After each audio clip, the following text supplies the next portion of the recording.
bring you in on something here. You can see I got a little hydraulic press there. And of course this thing will slide down.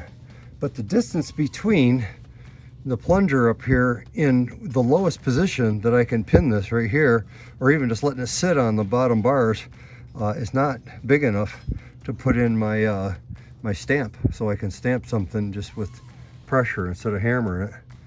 And so I thought I'd better modify this thing here, and I was going to weld some heavy-duty angle iron, this stuff right here on the bottom, and that'll give me another about another, whatever, 2 inches or something that this guy can slide down, and or I can just lay something across there with that heavy angle iron on the bottom. I can just lay my you know, little thick hunk of metal. They got 2 of them in there. You know, it's just a pad for you can smash something and, you know, and press it out.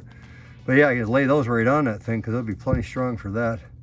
And I think I'll be able to stamp my stuff with that, dude. Sorry about my runny nose.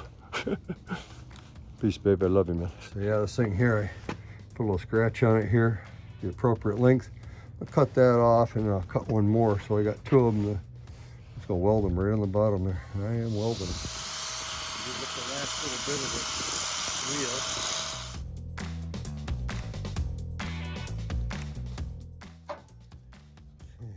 So I got this one cut off there nicely, and marked that dude and saw that one off too.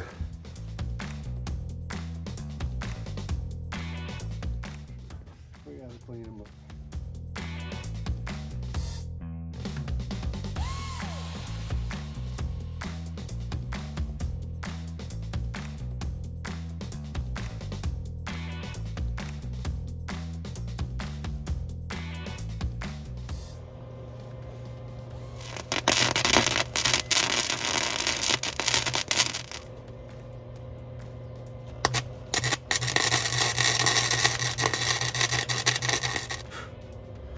A lot better there.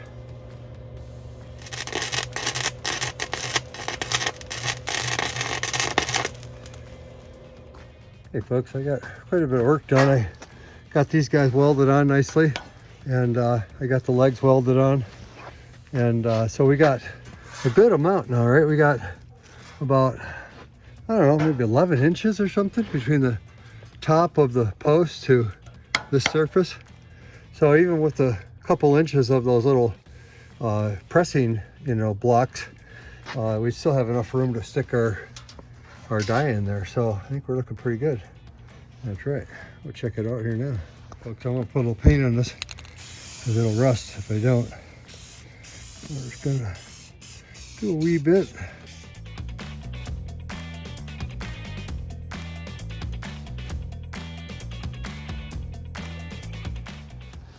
Yeah, folks, there it is. And this is kind of how it originally was. You know, just like that, where it's got, you know, about 1 inch. And of course, you can lower this thing down to this hole here, which would give you about another 2 inches, but only had about 3 inches probably total with these pressing blocks in there. And so now, if I can wiggle it, there, oh, it's wiggled.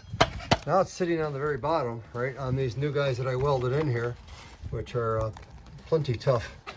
And of course, so now between here and there, I got about, I don't know, maybe 10 or 11 inches. And then even with the pressing blocks laid in there, such as that, so you got something really heavy duty to push against, it's still got a solid 10 inches, which that's a major improvement. And of course, what I did is I set this dude on in there too, and then I put a hunk of copper on there, and I could stick my stamp in there. And of course I pressed a couple, but pressing them cold is pretty tough with the pattern that I'm trying to press. It's trying to press our Family Crest in there, and it's very detailed. And so I tried heating them up red hot and doing it, and that works pretty good, but it's hard to get it from somewhere you're heating it to up here and press it before it gets too cold. One of the things that's not good on this still is the bottom of this is not flat. And so one thing I'm going to do here also is I'm going to whip that thing off. I'm going to grind it basically perfectly flat or maybe put it in my lathe or something and make it flat, and then I'm gonna you know, maybe even put a foot on it, or maybe have a little slide on foot or something, so it stays basically good and I got something to push with. Anyway, yeah, one by one, baby. We're just doing it one by one. Peace, baby. Love you. Okay, fine. Fine. Peace, baby. I love you, man.